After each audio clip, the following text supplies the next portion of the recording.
Friends, welcome to my channel. आज मी तुम्हाला दाखवणार आहे एकदम सोप्या पद्धतीने तसेच गॅस न पेटवता तयार होणाऱ्या आंब्याच्या आईस्क्रीमची रेसिपी।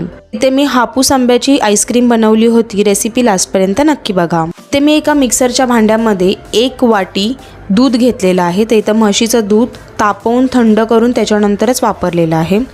आता जेवढं दूध घेतलं होतं तेवढंच मी इथे मिल्क पावडर घेतली, म्हणजे 1 वाटी मिल्क पावडर घेतली आणि 2 ते 3 मोठे चमचे इथे मी साखर घेतली होती आणि 1 वाटी इथे मी फ्रेश क्रीम घेतली आहे। फ्रेश क्रीम नसेल तर जी घरामध्ये दुधाची साय असेल ती वापरली तरीही चालेल। आता ह्या सर्व इंग्रेडियंट्सला ना एकदा मी मिक्सरमधून फिरवून घेतलं। मिक्सरमधून फिरवल्यानंतर आईस्क्रीमचं मिश्रण इथे तयार झालं। तर आईस्क्रीमच्या मिश्रणामधलं थोडंसं मिश्रण आहे ना मी एका प्लास्टिकच्या कंटेनरमध्ये काढून घेतलं।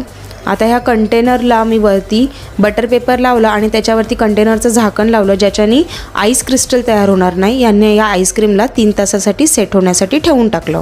आता जे बाकीचं मिक्सर ग्राइंडरमध्ये मिश्रण होतं आईस्क्रीमचं, त्याच्यामध्ये मी हा जो मँगो दाखवला आहे तेवढे मी 2 मँगोचा पल्प टाकून घेतला, म्हणजे 2 आंब्यांचा पल्प टाकून घेतला आणि त्यालासुद्धा एकदा मिक्सरमधून वाटून घेतलं। तर ही जी तयार झालेली मँगो आईस्क्रीम आहे ना ती मी एका दुसऱ्या कंटेनरमध्ये टाकून घेतलेली आहे आणि सेम मी ह्याच्यावरती सुद्धा बटर पेपर लावून घेतला। जर का तुमच्याकडे फॉईल पेपर असेल तर तो लावला तरीही चालेल आणि मग त्याच्यावरती मी ते कंटेनरचं झाकण लावून ह्यालासुद्धा 3 तासासाठी फ्रीजरमध्ये सेट होण्यासाठी ठेवून टाकलं। आता 3 तासानंतर जे पहिलं कंटेनर मी ठेवलं होतं व्हाईट आईस्क्रीमचं ते काढून घेतलं आणि ह्या आईस्क्रीमला ना इथे मला असं एकत्र करायचं आहे। तर तुम्ही बघू शकता आईस्क्रीम मी कशी स्पूनच्या मदतीने म्हणजे चमच्याच्या मदतीने खरडत आहे, तशीच ती आईस्क्रीम मी एका साईडला अशी खरडून पूर्ण काढून घेतलेली आहे। जो मी दुसरा कंटेनर ठेवला होता मँगो आईस्क्रीमसाठी तो सुद्धा मी फ्रीजरमधून काढून घेतला। ह्याच्यामधली आईस्क्रीम सेट नव्हती झाली कारण की ह्याचा जो प्लास्टिकचा कंटेनर आहे तो थोडा जाडसर होता, त्यामुळे ही आईस्क्रीम पूर्ण सेट नव्हती झाली। पण मी आईस्क्रीमला व्यवस्थितपणे स्पूनच्या मदतीने म्हणजे चमच्याने एकदा मिक्स करून घेतलं। आईस्क्रीमची चव आणखीन वाढवण्यासाठी मी या आईस्क्रीममध्ये हापूस आंबा कट करून टाकला। तर इथे मी अर्धा हापूस आंबा टाकला होता। त्यानंतर जे व्हाईटवाली आईस्क्रीम म्हणजे सफेद आईस्क्रीम जी तयार करून ठेवली होती ना ती थोडीशी टाकून घेतली, एकदा मिक्स करून घेतली आईस्क्रीमच्या मिश्रणामध्ये।